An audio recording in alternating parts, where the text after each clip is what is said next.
It's the night before Thanksgiving, 1971. A man in a dark suit and sunglasses walks up to the Northwest Orient Airlines counter at Portland International Airport. He pays cash for a one-way ticket to Seattle, seat 18C, last row, middle section. He gives his name as Dan Cooper. He boards the Boeing 727 with 36 other passengers. He orders a bourbon and 7-Up. He lights a Raleigh cigarette, an off-brand, with his left hand. He is calm, polite, unremarkable. Then he hands a note to the flight attendant. She drops it into her purse without reading it. She assumes it's a phone number. Cooper leans toward her and says quietly, "Miss, you'd better look at that note. I have a bomb." When he got on a plane in Portland, Oregon last night, he was just another passenger who gave his name as D.A. Cooper. Passengers describe him as an unremarkable guy. D.B. Cooper hijacking. The FBI investigation is over. This is the man who pulled off the only successful skyjacking in U.S. history. Many agents speculate that they will never really find the real Cooper. The flight attendant's name is Florence Schaffner. She is 23 years old. She sits down next to Cooper, as instructed, and watches him open his dark attaché case. Inside, a large cylindrical battery, wires, and 2 rows of 4 red cylinders. Cooper's demands are precise: $200,000 in negotiable American currency, 4 parachutes, 2 front, 2 back, delivered to the plane when it lands in Seattle by 5 o'clock. He does not raise his voice. He does not threaten the passengers. He sips his bourbon and waits. The plane circles Puget Sound for 2 hours while authorities scramble. The passengers are told the delay is a minor mechanical difficulty. Nobody panics. Nobody knows.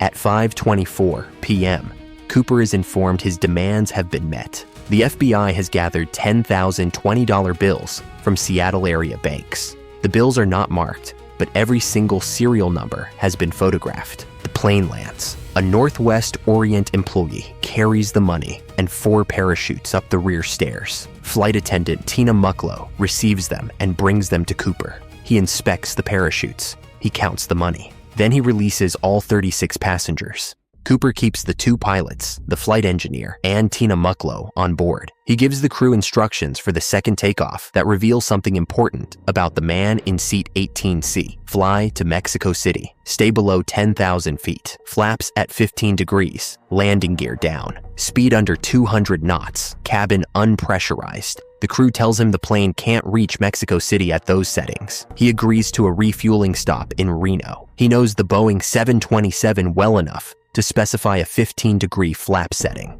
Whoever Dan Cooper is, he understands this aircraft. He sends Tina Mucklow to the cockpit. She is the last person to ever see him. During the ordeal, she lit 8 of his cigarettes. The plane takes off into the night. At approximately 8:13 p.m., the tail section jolts upward. A brief change in cabin pressure. The pilots feel it from the cockpit. In the back of the plane, the rear ventral air stair, a set of stairs built into the tail of the 727, the only commercial jet in the world that allows this, is now open.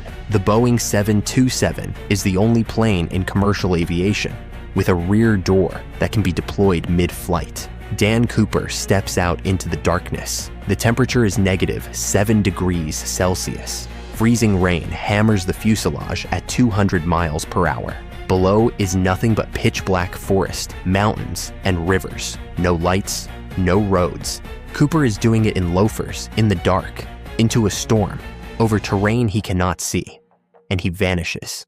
When the 727 lands in Reno, authorities find the rear air stair deployed. 2 of the 4 parachutes remain on the plane. Cooper took 1 back chute and 1 front chute. He left behind his clip-on tie, a cheap JCPenney model, about $1.50, and several Raleigh cigarette butts. The FBI launches the largest manhunt in its history. They call it NORJAC, Northwest Hijacking. Hundreds of agents, military helicopters, search teams combing hundreds of square miles of rugged Washington forest. They find nothing. No parachute, no body, no money, no shred of clothing. The forest swallows every trace of the man who fell into it. It is as if Dan Cooper never existed. Within 5 years, the FBI considers more than 800 suspects. They eliminate all but about 2 dozen. None of them is Dan Cooper. The case goes cold. Then, on February 10th, 1980, more than 8 years later, an 8-year-old boy named Brian Ingram is on a family outing at Tana Bar, a sandy stretch along the Columbia River in Washington state. He rakes the sand to build a campfire. His fingers hit something. 3 deteriorating packets of $20 bills, still bound by rubber bands. 290 bills, totaling $5,800. The FBI cross-references the serial numbers against the list photographed on the night of the hijacking. They match. It is the first and only physical clue since Cooper jumped. And in the 46 years since, not a single bill from the remaining 9,700 has ever surfaced. Not in a bank, not in a store, not in a parking meter, nowhere. For 45 years, the FBI chases ghosts. The first serious suspect is Richard Floyd McCoy Jr., a Green Beret, Vietnam helicopter pilot, and expert skydiver. 5 months after Cooper's hijacking, McCoy pulls an almost identical job. On April 7th, 1972, he hijacks a United Airlines Boeing 727, demands $500,000, and parachutes out with the money. McCoy is captured within days, undone by a handwritten note matched to his handwriting. Convicted, sent to Lewisburg Federal Penitentiary. On August 10th, 1974, McCoy escapes from prison. 3 months later, the FBI corners him in Virginia Beach. He reaches for a weapon. They shoot him dead. The FBI originally eliminates McCoy because the flight attendants say he doesn't match Cooper's physical description, but the similarities are extraordinary. Same aircraft, same method, same confidence. And McCoy had the one thing Cooper needed: thousands of hours of military parachute experience. Then there is Robert Rackstraw, a Vietnam veteran and accused con man with parachute training. Investigator Tom Colbert spends years building a case, claiming to have decoded messages sent by Cooper that point to Rackstraw. The FBI dismisses him. Rackstraw denies everything. He dies in 2019. Kenneth Christensen, a former Army paratrooper who worked for Northwest Orient as a mechanic and flight attendant. He knew the Boeing 727 inside and out. His brother Lyle comes forward years later, convinced Kenneth was Cooper. Reportedly, Kenneth bought a house with cash shortly after the hijacking, but crew members who knew him say he wasn't the man. The FBI interviews over 800 people across 4 decades. They chase leads across every state. A man in Florida claims he is Cooper. A deathbed confession in Texas turns out to be a lie. A woman in Oregon says her uncle bragged about it at a family gathering. Her uncle's daughter provides DNA. It doesn't match the tie. None of them is ever confirmed.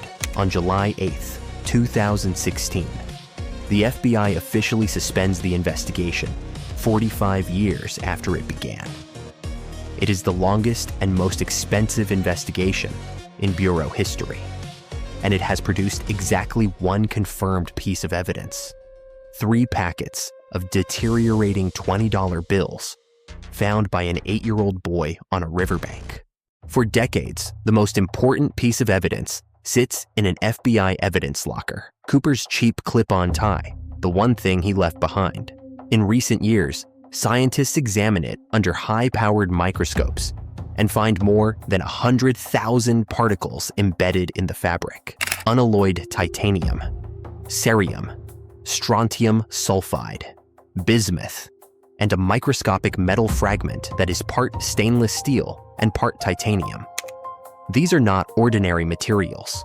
They suggest Cooper worked in aerospace or advanced metallurgy, someone with access to a sophisticated metal fabrication facility. In the early 1970s, only a handful of companies in the Pacific Northwest worked with these materials. Boeing was one of them. But the tie has been handled carelessly for decades. DNA recovered from it belongs to at least 3 people. The cigarette butts, which would have provided far cleaner DNA, have apparently been lost. The most promising physical evidence in the case is contaminated beyond reliable use. The particles on a $1.50 tie might hold the answer to the biggest mystery in American aviation. But the evidence that could confirm it has been handled by too many hands over too many decades. In July 2022, retired pilot and investigator Dan Grider makes a discovery that reopens the strongest lead in the case. On the McCoy family property in Cove City, North Carolina, Grider finds a parachute. Not just any parachute, a military surplus rig modified for sport jumping. Matching descriptions of equipment supplied the night of the hijacking. McCoy's children, Shantae and Rick, have come forward for the first time. They had stayed silent for decades to protect their mother, Karen, who they believe was complicit. Karen died in 2020. A skydiving logbook is also found, documenting practice jumps in the months before both hijackings. In September 2023, the FBI sends agents to collect the parachute, harness, and logbook. They conduct a property search with more than a dozen agents and at least 7 vehicles. For a case the FBI officially closed in 2016, this is an extraordinary amount of resources. In December 2025, the FBI returns the parachute. 2 years of testing, DNA analysis, soil examination, expert review. The DNA is degraded. Only 7 of 23 markers are recoverable. The FBI gives no conclusions. Dan Cooper was never a real name. A reporter at the Oregon Journal, a now defunct Portland newspaper, confused the details during breaking coverage and wrote D.B. Cooper instead of Dan Cooper. The wire service picked it up. By the time the FBI corrected it, the name had stuck. The most famous hijacker in American history is known by a name that belongs to nobody. It has been 54 years. Dan Cooper, whoever he was thus then, has never been identified. The hijacking remains the only unsolved case of air piracy in the history of American commercial aviation. The remaining 9,700 bills have never been found. After the hijacking, Boeing developed a device called the Cooper vane, a mechanical wedge that prevents the rear air stair from being lowered during flight. The FAA mandated it on every 727 in the country. The door Cooper walked through no longer exists on any aircraft in the world, but the man who walked through it is still out there, somewhere in the forests of Southwest Washington, or in a life lived quietly under another name, or in a grave no one has ever found. Every November 24th, on the anniversary of the hijacking, people gather in Ariel, Washington, the small town closest to the suspected drop zone. They raise a glass to the man in the dark suit who ordered a bourbon, opened a briefcase, and disappeared into a rainstorm with $200,000. He became a folk hero, not because he was violent, but because he wasn't. He didn't hurt anyone. He was polite to the flight attendants. He let every passenger go. That one ordinary man could outsmart an entire system and walk away clean. Nobody knows his name. Nobody knows if he survived. And after 54 years, nobody knows if anyone ever will.